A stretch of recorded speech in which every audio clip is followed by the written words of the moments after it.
Bones, avui farem l'unboxing del Bravely Second.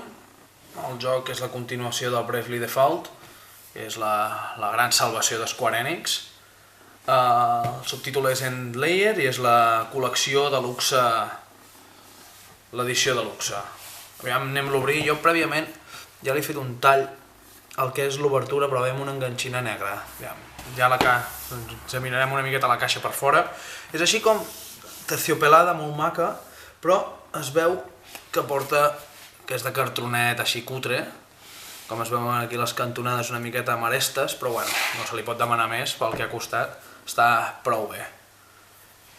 Per darrere porta una etiqueta en una enganxina que ens mostra més o menys el que porta, que suposo que portarà el joc, la banda sonora d'aquest joc en concret, tot i que la de l'1 és impressionant, una figura de l'Agnès Oblige, la protagonista del primer, que no sé quin paper tindrà en el segon, encara no hi he jugat ni he llegit gairebé res, me'l compro bastant en plan fanboy, i un llibre d'art, que no sé si és conceptual, si és posterior, no sé, ja ho veurem.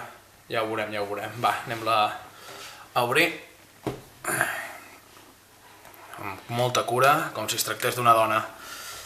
Aquí veiem... Hòstia, que xulo, per Déu. Aquí es veu, no sé si es veurà a la càmera, sí. Que la tiraré una miqueta en amunt. Un dibuix que sembla pintat a mà, és més.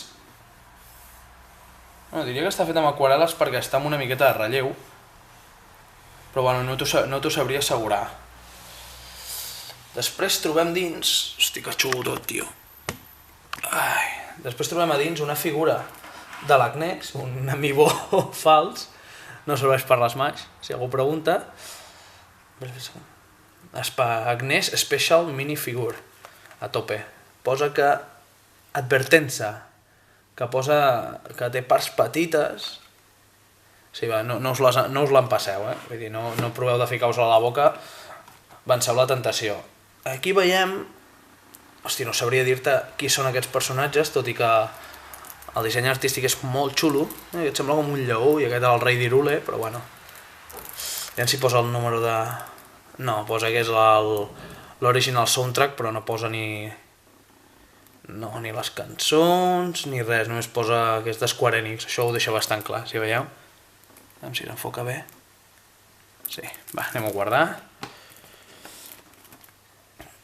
Aquí tenim el joc, tot encara precintat, si l'acabo d'obrir, amb el lateral, i la part de darrere, el que no entenc és per què està en anglès, però bueno, suposo que és perquè suposo que de l'edició col·leccionista només en devien fer una edició, i així anava bé per tot el món. Ai, amics, el capitalisme. Traiem aquí amb les pestanyes ben senzill tot. Ui, a veure si com traiem el llibre d'art.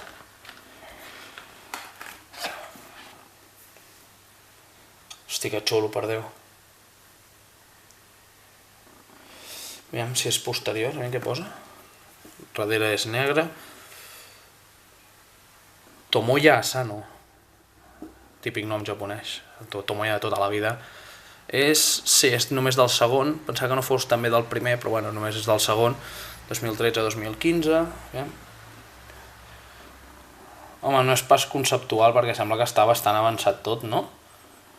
Bueno, això encara no sabria què dir-te. Em faré aquí una miqueta d'obertura de pàgines per qui vulgui. A l'atzar. No, hi ha disseny conceptual i posterior. Està prou bé, pel que veig. Que xulo, hosti, quines ganes tinc de fotre-li mà, Bueno. Anem-lo a guardar. I com sempre s'ha de deixar tot tal i com estava, que si no perd valor de col·leccionisme. I per una persona que critica el capitalisme no hi ha res millor. I bueno, fins aquí Trapelles. Moltes gràcies per tot. I bueno, no sé, aviam si puc enfocar una miqueta les edicions col·leccionistes, aviam si n'hi ha alguna que us faci il·lusió i pel pròxim dia me la demaneu. Ei. Bueno, ja direu. Moltes mercès.